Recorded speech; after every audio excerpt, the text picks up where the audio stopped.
أستغفر الله العظيم أستغفر الله العظيم أستغفر الله العظيم الذي لا إله إلا هو الحي القيوم وأتوب إليه أستغفر الله العظيم الذي لا إله إلا هو الحي القيوم وأتوب إليه أستغفر الله العظيم الذي لا إله إلا هو الحي القيوم وأتوب إليه أعوذ بالله من الشيطان الرجيم بسم الله الرحمن الرحيم إلى حضرة النبي محمد المصطفى رسول الله صلى الله عليه وسلم وكافة الأنبياء والأولياء والشهداء والصالحين وإلى سادتنا أبو بكر وعمر وعثمان وعلي رضي الله عنهم وإلى بقية الصحابة رسول الله أجمعين وإلى حضرة جميع المؤمنين والمؤمنات والمسلمين والمسلمات الأحياء منهم والأموات خصوصا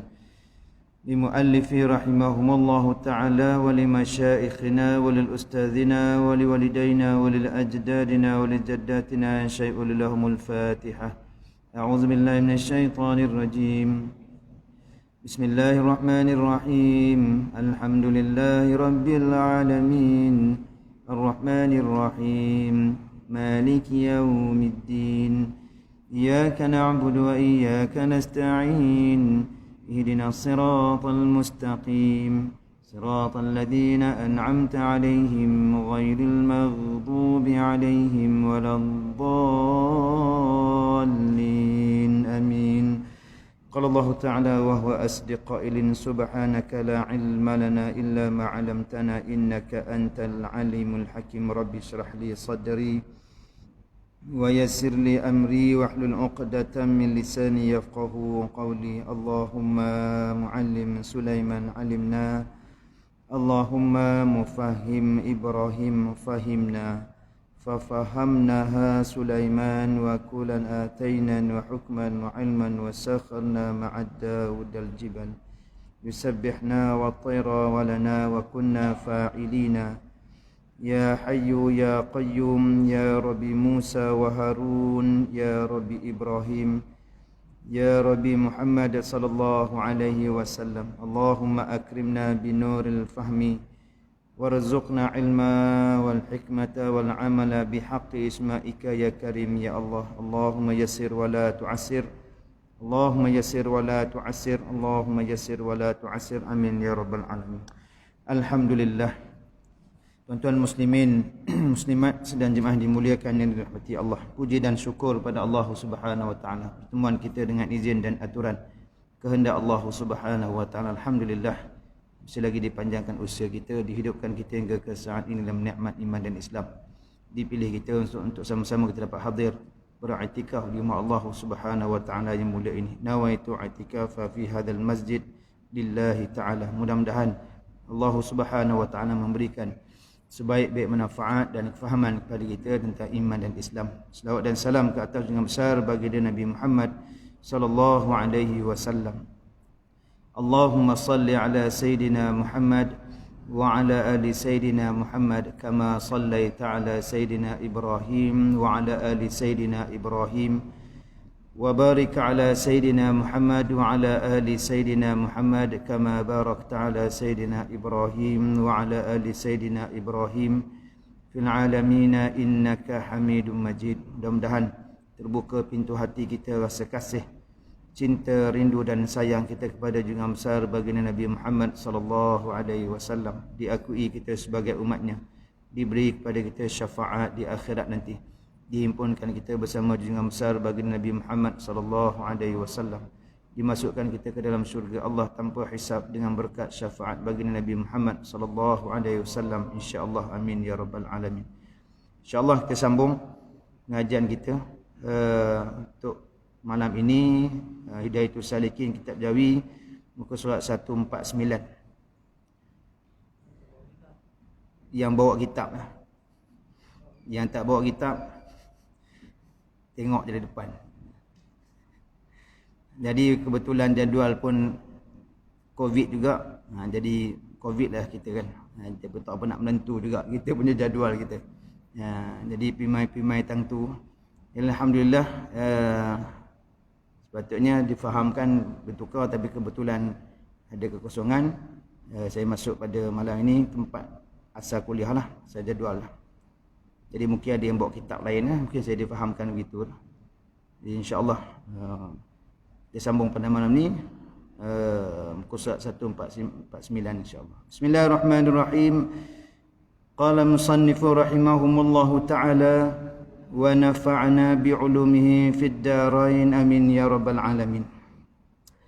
Dan demikian lagi memeliharakan perut daripada memakan makanan yang haram. Jadi sebelum kita sambung di situ, saya patah balik sedikit, ambil hadis Nabi, kemudian kita akan sambung terus. Ini dalam hadis Nabi SAW, innal mustami'a syarikul qaili wa huwa ahadul mughtabaini. Artinya bahawa orang yang mendengar itu menyengutui bagi orang yang berkata, dan bahawa orang yang mendengar akan orang yang mengumpat itu satu daripada orang yang mengumpat. Kita berhenti akhir itu di situ pada bulan 10 hari itu tahun lepas. Jadi maknanya dalam hadis yang kita baca pada penghujung itu, iaitu orang yang mengumpat dengan orang yang mendengar apa yang diumpat, mereka ini satu daripada yang mengumpat. Sama. Mengumpat. Isu mengumpat ni macam-macam. Kadang-kadang disalahartikan kepada mengumpat. Kadang-kadang memang dia tak faham kata itu mengumpat.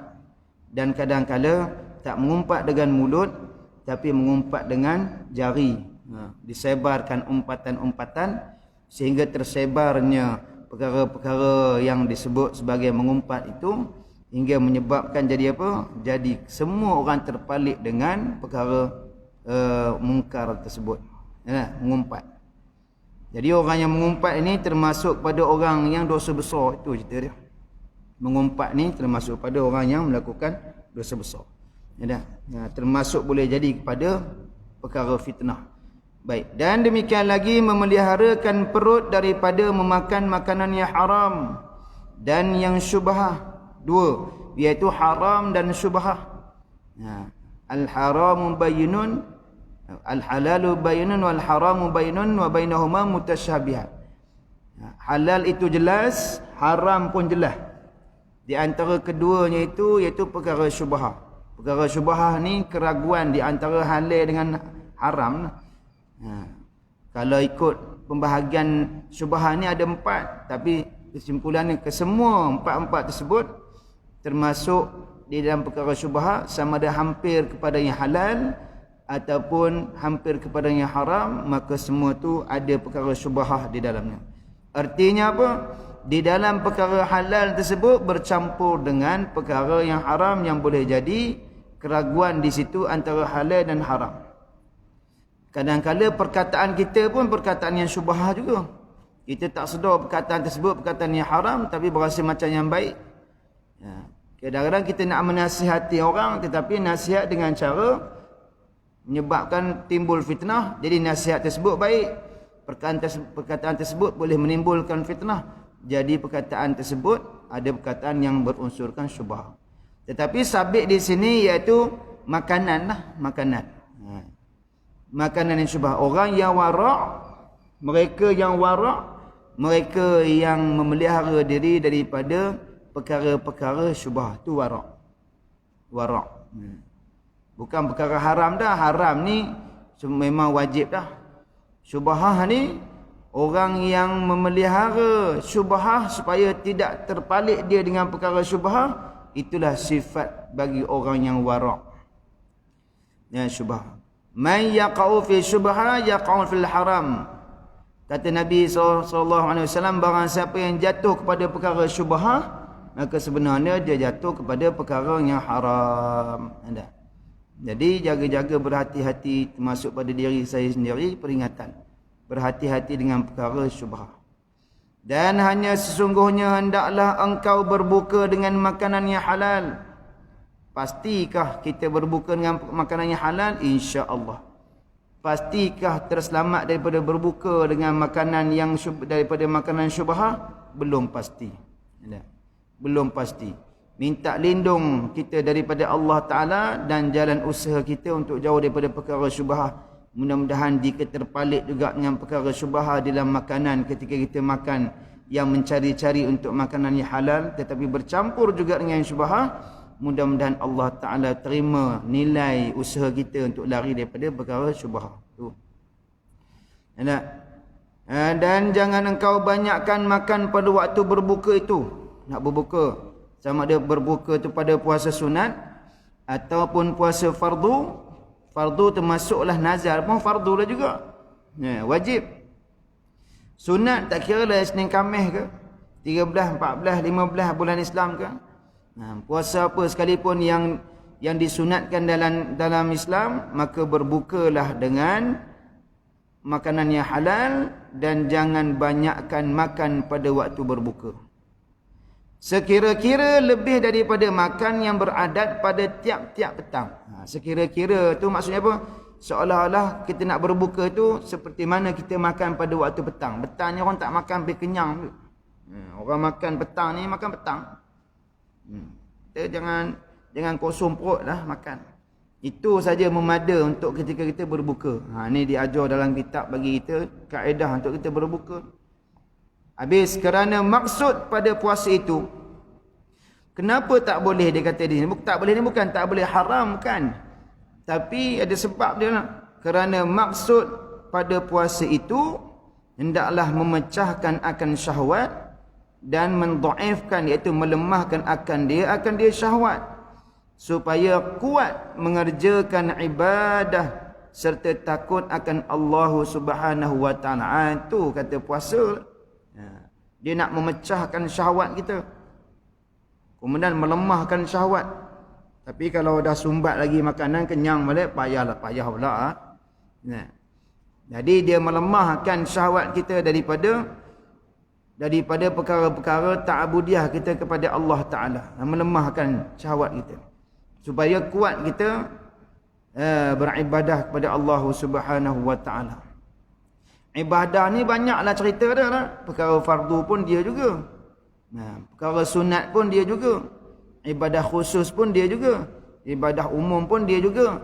Maknanya setiap perkara yang boleh menghasilkan ganjaran pahala redha Allah Subhanahu wa taala termasuklah perkara ibadah tu lah. Sama ada umum kah khusus kah? Ibadah khusus kita tahulah yang memang diaturkan oleh syariat, bagaimana puasa sunatnya, sembahyang sunatnya. Ibadah umumnya setiap perkara yang harus yang kita buat secara umum ini, kalau buat kerana Allah Subhanahu wa taala, pelihara daripada perkara-perkara yang boleh mengundang fitnah sebagainya, maka termasuklah dia perkara-perkara ibadah umum yang boleh dapat pahala di sisi Allah Subhanahu wa taala. Itu ibadah. Baik. Maka jikalau engkau makan pada ketika berbuka itu kerana mendapatkan makanan yang luput pada ketika pagi-pagi, maka tiadalah ada faedah puasa itu, padahal penuh perutmu itu dengan makanan. Maksudnya apa? Hak pagi itu tak sempat nak makan, ataupun hak pagi itu biasa dia makan begini, berbuka puasa tu dia nak makan macam mana hak dia makan, hak biasa-biasa dia makan pada waktu pagi. Maknanya hak berbuka tu dah ingat dah apa yang dia biasa makan daripada pagi tu. Maka dia kata di sini, tiadalah ada faedah puasa itu padahal penuh perutmu itu dengan makanan. Sah tak puasa tersebut? Ni bukan kira bab batal. Ni bab kiranya di dalam perkara kesempurnaan di dalam puasa, amalan puasa tu je. Serupa macam kita sembahyang maghrib tadi. Cukup rukun qauli, rukun fi'li, rukun qalbi, sah sembahyang tu. Bukan kita nak bicara bab fardu tu. Itu kalau tak buat membatal lah. Tapi kita nak bicara bab kesempurnaan solat itu. Dengan apa? Tasbihnya sempurna. Dalam keadaan kita tasbih yang sempurna pun ada orang sembahyang bergoyang-goyang macam pokok kelapa ditiup angin. Ada juga. Entah saya ni mata saya jahat kot, tak khusyuk dalam sembahyang.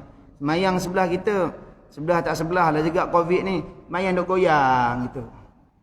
Rasa macam kita nak berhenti sembahyang, pegang dia supaya jangan goyang. Kalau ada hamba Allah tu dekat sini, sedar dah, dia tak perasan mana satu. Bergoyang semayangnya. Tadi.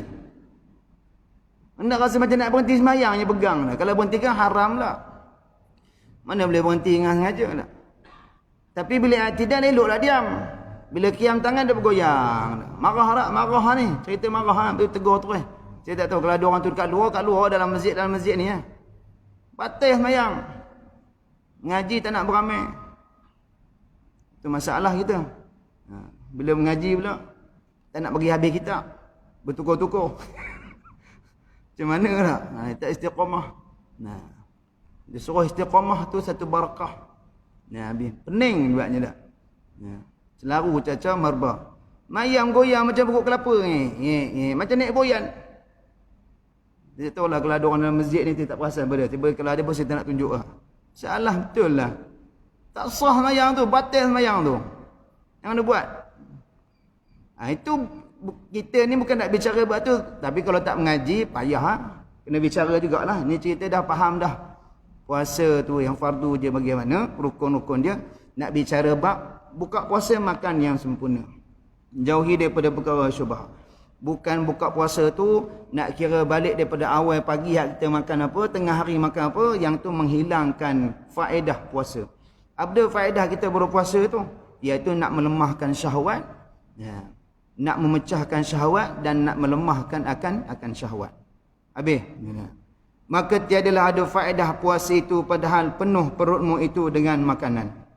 Kata Imam Al-Ghazali rahimahullahu ta'ala, وَمَا مِنْ وِعَاءٍ أَبْغَضُ إِلَى اللَّهِ عَزَّ وَجَلَّ مِنْ بَطْنٍ مُلِئَ مِنْ حَلَالٍ فَكَيْفَ مِنَ الْحَرَامِ. Kata Imam Ghazali, وَمَا مِنْ وِعَاءٍ أَبْغَضُ إِلَى اللَّهِ عَزَّ وَجَلَّ مِنْ بَطْنٍ مُلِئَ مِنْ حَلَالٍ فَكَيْفَ مِنَ الْحَرَامِ. Artinya, dan tiada daripada perut yang terlebih benci kepada Allah Ta'ala, pada Allah Azza wa Jalla, daripada perut yang penuh daripada makanan yang halal. Tu Allah Ta'ala tak suka apa-apanya memenuhi perut dengan makanan yang halal sekalipun. Penuh perut, penuh kantung perut tu walaupun dengan makanan yang halal. Kata Imam Ghazali, Allah Ta'ala benci bagi orang beriman, dia tidak makan pun makanan yang haram, syubhah pun dia tak ambil. Tapi makanan yang halal, penuh makanan yang halal tadi ni dengan apa? Dengan perut tadi ni. Allah Ta'ala benci. Maka betapa lagi daripada makanan yang haram. Kata Imam tadi, macam mana? Bagaimana pula? Fa minal haram, bagaimana dengan yang haram? Lagi-lagi lah. Tiap-tiap tubuh badan yang tumbuh daripada yang haram. Tiap-tiap tubuh badan yang tumbuh daripada yang haram. Fannaru awla bih, api neraka lah lebih utama atas diri dia. Api neraka. Kita ni kalau dengar hari tu cerita bab apa? Daging tu kan. Pakat takut habis belaka. Betul bila dengar kata betul bukan dia pula, elok belaka. Oh alhamdulillah, syukur balik belaka. Saya pun tak tahu betul mana betul tidak. Wallahu a'lam bisawab. Habis tunggal langgang kita dah. Mudah-mudahan Allah Ta'ala pelihara kita. Nak buat kesimpulan macam mana? Kesimpulan jaga diri, jaga keluarga. Allah Ta'ala yang perintah. Qu anfusakum wa ahlikum nara. Peliharalah diri kamu dan ahli keluarga kamu daripada api neraka. Tu kalau tak makan daging import tu mati tak? Mati tak? Makan. Kalau tak makan daging import, makan nasi dengan kicap tadi hidup, tak payah makan. Faham lah? Tak faham? Buat faham. Dan faham lah. Jadi perlu makan. Tak perlu makan, tak payah makan. Pasal apa? Imam Ghazali pesan dah. Walaupun yang halal sekalipun, Allah Ta'ala tak suka perut penuh orang yang walaupun makanan halal. Tambah makanan yang haram lagi. Habis. Maka apabila engkau ketahui makna puasa itu, maka sayugianya. Apa arti sayugianya? Maka yakni wajib engkau banyakkan akan puasa itu barang sekuasamu, iaitu setakat sekadar yang kamu mampu buat.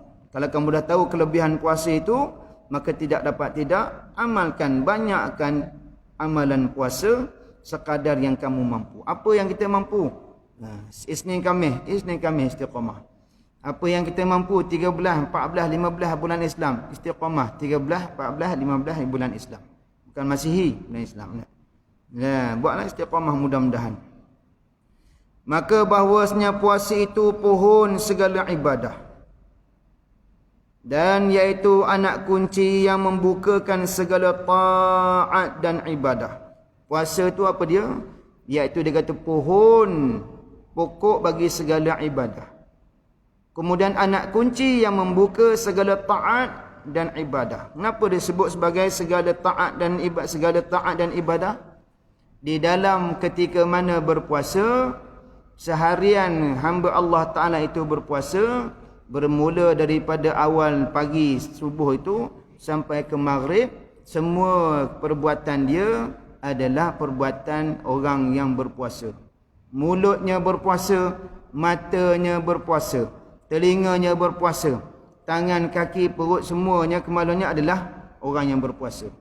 12 jam ketika mana dia berpuasa itulah dia kena jaga, bukan sekadar menahan makan dan minum dan melakukan perbuatan yang membatalkan puasa, bahkan dia kena menahan tubuh badan dia, panca indera dia daripada melakukan perkara-perkara yang boleh merosakkan ganjaran pahala ataupun merosakkan amalan puasa. Jadi kalau berpuasa menahan makan dan minum, mulut mengumpat, habis sia-sia.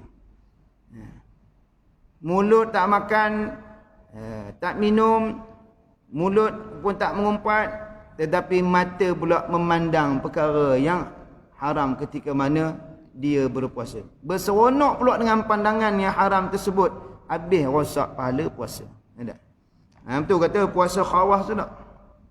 Buku tu tak dikait, tak sabit dengan puasa khawasul khawas lagi. Bila kata puasa itu sebenarnya membukakan segala taat dan ibadah. Mata berpuasa dapat pahala pada menjaga mata. Begitu juga dengan mulut, begitu juga dengan telinga. Habis sabda Nabi SAW dalam hadis qudusi, qala Allah Ta'ala kullu hasanatin bi'ashri amthaliha ila 700 dhifin ila 700 dhifin illa as-siyama fa innahu li wa ana ajzi bihi. Artinya firman Allah Subhanahu wa Ta'ala bermula tiap-tiap kebajikan itu dibalasnya kebajikan dengan 10 ganda hingga 700 ganda. Amal kebajikan minimalnya 10, Allah Ta'ala bagi maksimumnya hingga 700 kali ganda. Ini dalam hadis qudusi inilah. Disebut sedekah, satu sedekah, tuan-tuan masuk ke dalam masjid ni, niat i'tikaf dah, hadiah niat dah, sembahyang sunat tahiyat masjid buat dah, kemudian apa, buat lagi qabliyah, buat lagi jemaah, buat lagi ba'diyah, kemudian apa, ada duit infak pada rumah Allah Subhanahu wa Ta'ala. Infak hak kita buat tadi ni, hak yang lain kita buat, jalan selangkah 10 pahala dan sebagainya yang Allah Ta'ala nak beri pahala ganjaran pada kita dengan kemurahannya.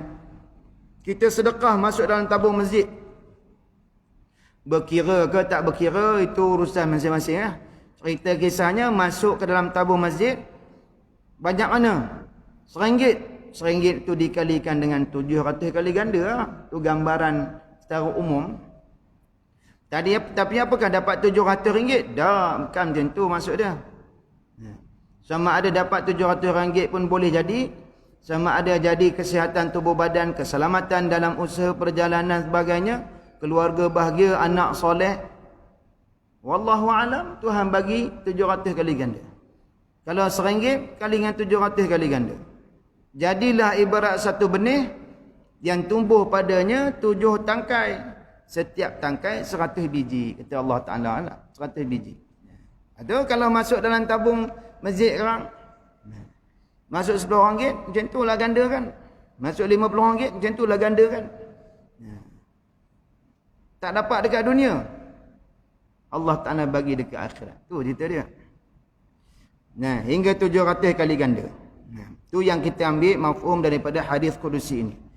Kemudian melainkan puasa, maka iaitu bagiku, kata Allah Subhanahu wa taala dalam hadis qudusi ini, iaitu kata Nabi dalam hadis qudusi ini, Allah Taala berfirman apa? Maka puasa iaitu bagiku dan akulah membalas dengan dia dengan puasa. Maknanya puasa ni pahala dia tak ada limit lah, tak ada had. Puasa ni. Begitu juga dengan sabar. Saya nak kaitkan dengan sabar. Sabar ni, orang yang sabar ni, innama yuwaffi sabiruna ajruhum bighairi hisab. Sesungguhnya orang yang sabar itu akan diberi pahala, ganjaran pahala ataupun ganjaran bagi mereka itu bighairi hisab. Bighairi hisab ni ada dua maksud. Kata ulama, dua maksud ini, yang pertama pahala yang tidak ada had, yang kedua kebaikan sehingga bighairi hisab, masuk ke dalam syurga bighairi hisab. Dua maksud. Wallahu alam. Allah Taala yang akan beri siapa yang sabar dalam ujian. Sabar yang paling afdal, sabar yang paling afdal iaitu sabar ketika betul-betul selepas ditimpa musibah, dia terus sabar. Yang tu paling afdal. Dia panggil sabar yang kamil, sabar yang kamil. Tapi selepas 2 hari, 3 hari dah habis cari suntuk, dia pun dah lega, hati tu dah lega, baru nak sabar, dapat juga. Tapi tak macam kelebihan orang yang ditimpa saja musibah, terus dia sabar. Boleh cakap bab sabar ni? Boleh. Tapi kalau kena belum tentu sabar. Ya. Kita cakap bab sabar dekat orang yang kena musibah, kawan sendiri. Tempat kita ni katakan jadi tempat rujuk sekalipun. Kalau kita kata kat dia sabar, dia boleh kata balik dekat kita, ustaz tak kena. Dah. Ustaz tak kena. Makna dia ketika dia menerima nasihat tu pun dia tak sabar juga. Kita pula dia kata macam tu, ustaz tak sabar. Saya bagi nasihat entah tak kata balik. Boleh kita pun tak sabar juga. Tak jadi. Sabar ni kami. Sabar ni pahala dia tidak ada had. Sama juga macam puasa, tidak ada had. Pahala dia tidak ada had. Allah Ta'ala beri pahala, sehingga Allah Ta'ala sebutlah hadis qudsi ini, kata Nabi SAW, iaitu fa'innahu li, sesungguhnya puasa itu bagi aku, wa ana ajzi bihi, dan aku akan balas dengannya. Pahala yang Allah Ta'ala nak balas macam mana? Wallahu a'lam. Tak disebut apa-apa. Tu kata kelebihan puasa tu nak. Habis. Dan lagi sabda Nabi SAW, walladhi nafsi biyadihi la khulufu fami saimi atyabu indallahi min rihil misk, yaqulu Allah azza wa jalla innama yadharu shahwatahu wa ta'amahu wa syarabahu min ajli wa siyamu li wa ana ajzi bihi. Artinya, demi Tuhan yang nyawaku dijadikannya dengan kudratnya, sesungguhnya bau mulut orang yang puasa itu terlebih harum pada Allah, yakni di sisi Allah Azza wa Jalla, daripada bau kasturi. Lebih harum daripada bau kasturi. Nisbah kata bau kasturi ni macam mana? Bau yang paling wangi lah. Nisbah kata bau kasturi ni bau yang paling wangi. Bau mulut orang yang berpuasa lagi wangi daripada bau kasturi. Mana lagi wangi daripada bau wangian yang paling wangi. Cerita itu maksud dia. Tapi kalau kita bau busuk lah. Busuk perut kosong. Bau tak tahan. Cakap. Kita nak cakap segan bau mulut buat puasa. Tapi Allah Subhanahu Wa Taala suka pada orang yang berpuasa. Sehingga kan kelebihan berpuasa, bau mulut orang yang berpuasa di dunia baunya dengan bau yang tidak menyenangkan, tetapi Allah Ta'ala nilai sebagai bau yang lebih wangi daripada bau wangian kasturi. Allah. Itu kelebihan orang yang berpuasa. Kemudian kata lagi di sini,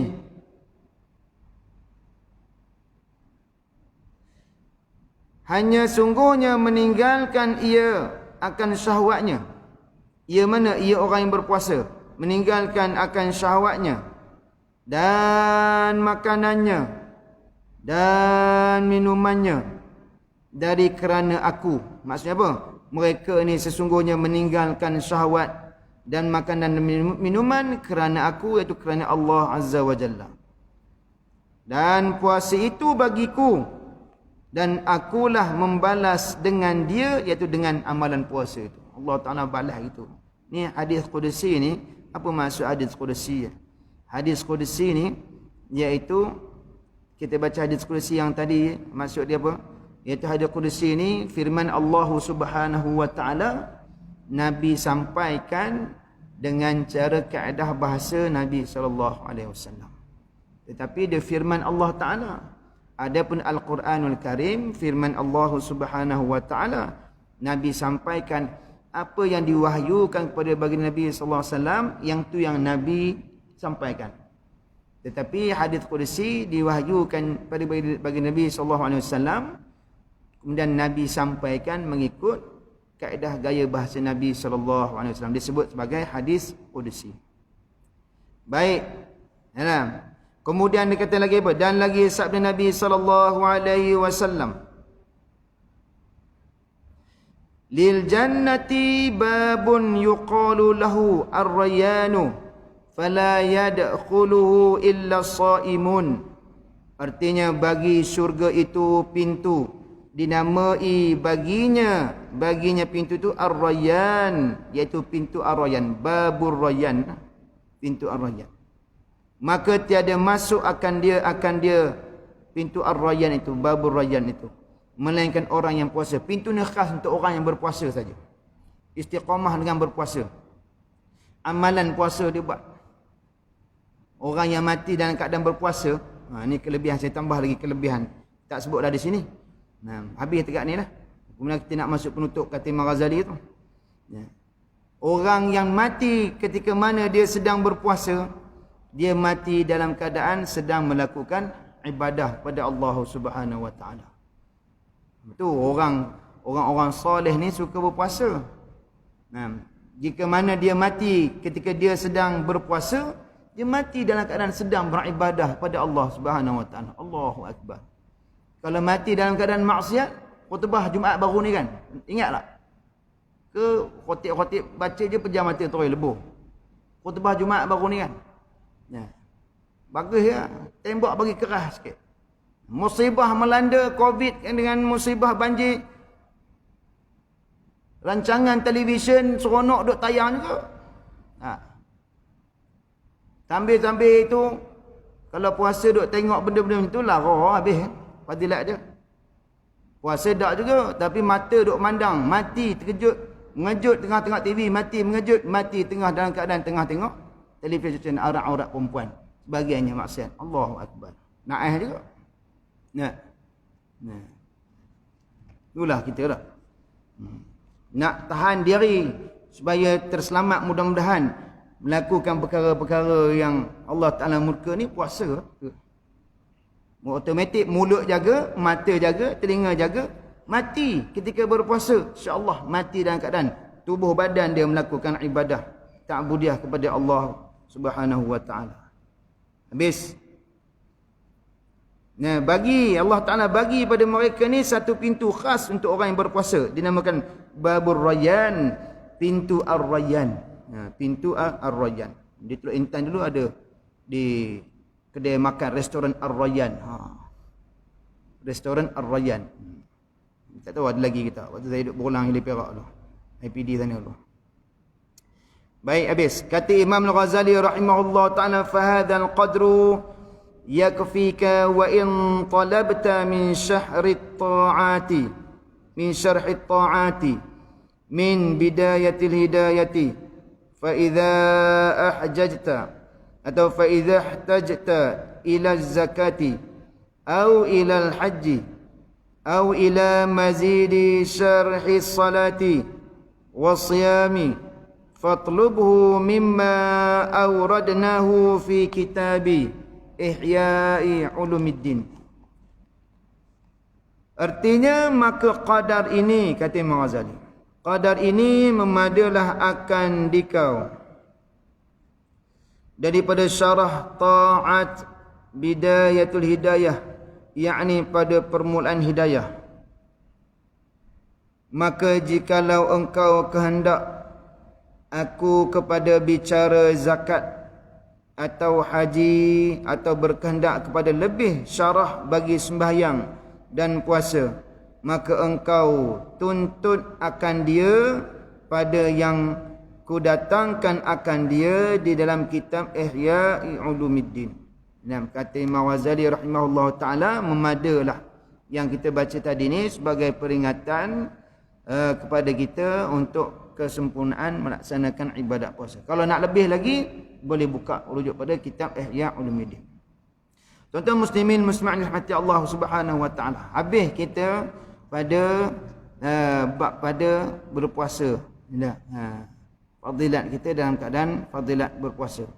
Jadi mudah-mudahan tidak dapat tidak semampu mungkin untuk kita melaksanakan puasa, kerana puasa itu satu ibadah yang dilakukan merangkumi keseluruhan masa ketika mana dia berada pada siang hari, dan matanya dan telinganya dan mulutnya dan segala panca inderanya dalam keadaan ibadah kepada Allah Subhanahu wa taala. Semayang begitu jugalah. Tapi semayang tempoh dah sekejap je. 5 minit, 10 minit tu lama dah. Puasa berapa? 12 jam dah. Dia kurang lah. 12 jam dekat Malaysia. Kalau dekat dengan Eropah tu berapa? Siapa biasa duduk sana? Syekh saya duduk, dia kata bulan puasa duduk dengan dia. Oh, okeylah. Dia UK je. Kita pun rupanya puasa kat sana bukan 12 jam lah. Bukan 12 jam. Allahu Akbar lah. Nak cakap pun berapa belas jam, 18 jam tak dan buat apa. Tak ada nak hilang rasa lapar buka puasa dah. Itu balik sahur balik. Dengan cuaca je. Allah Ta'ala beri pada kita ni 12 jam gitu, dalam keadaan seumpama begitulah 12 jam berpuasa. Tetapi kelebihan dia sama macam orang lain yang berpuasa, tetapi sampai 16 jam, 18 jam lah. Mudah-mudahan kita dapat amalkan puasa. Setidak-tidaknya Isnin Khamis tu kita buatlah istiqamah, mudah-mudahan dengan izin Allah Subhanahu wa taala, insya-Allah, mudah-mudahan. Wallahu alam bisawab. Al-babu tsalitsu fi ijtinanil ma'asi zahirati, bab yang ketiga pada menyatakan iaitu menjauh segala maksiat yang zahir, maksiat zahir. Wallahu alam. Ini pun saya tak pasti sempat lagi kita nak sambung tak. Kalau katakan bertukarnya jadual, saya tak ada di sini hari ni malam ni lah. Saya pun wallahu alam, saya maklum siap lah. Kalau tak ada ni mungkin kita nak masuk ke tempat kuliah masjid yang lain pula lah, mungkin di Kuala pula lah. Jadi kalau tak ada apa, ampun maaf daripada saya. Selama yang saya duduk kuliah sini berapa tahun ni, daripada tahun bila dulu dah, ingat lebih 10 tahun dah. Ampun maaf daripada saya, mohon maaf daripada saya. Saya mohon ampun pada Allah Subhanahu wa taala. Mudah-mudahan ilmu-ilmu daripada kitab-kitab ini yang kita baca selama ini Allah Taala berkati kita, insya-Allah, redha kita, insya-Allah. Tuan-tuan doakan saya mudah-mudahan diberi kesihatan tubuh badan, untuk mudah-mudahan dapat terus dapat baca kitab. Kita taklim pun dapat baca kitab, dapat sampaikan apa yang ulama-ulama dulu karang pun dah memada dah untuk kita dapat pahala berpanjangan, insya-Allah, mudah-mudahan. Kalau panjang umur ada rezeki, masuk balik kita akan sambung pada bab yang ketiga ni, insya-Allah. Wallahu a'lam bissawab. Al-Fatihah. A'udzu billahi minasyaitonir rajim. Bismillahirrahmanirrahim. Alhamdulillahirabbil alamin. Ar-Rahmanir Rahim. Maliki yaumiddin. Iyyaka na'budu wa iyyaka nasta'in. Ihdinas siratal mustaqim. Siratal ladzina an'amta 'alaihim ghairil maghdubi 'alaihim waladdallin. Amin ya Allah, amin ya Rahman, amin ya Rahim ya rabbal alamin. اللهم علمنا ما جهلنا في الدنيا والآخرة. اللهم ارفعنا بما علمتنا. اللهم أكرمنا بما علمتنا. اللهم سلمنا والمسلمين، بعيدنا من عذاب، قربنا إلى الرحمن، جنبنا من الشيطان المعصية. اللهم فقهنا في الدين وعلمنا التأويل ودنا الصراط المستقيم. يا مقلب القلوب ثبت قلوبنا على دينك وعلى طاعتك. سبحانك إنا كنا من الظالمين. صلى الله على سيدنا محمد النبي الأمي وعلى آله وصحبه وبارك وسلم. والحمد لله رب العالمين. تقبل الله منكم. السلام عليكم ورحمة الله.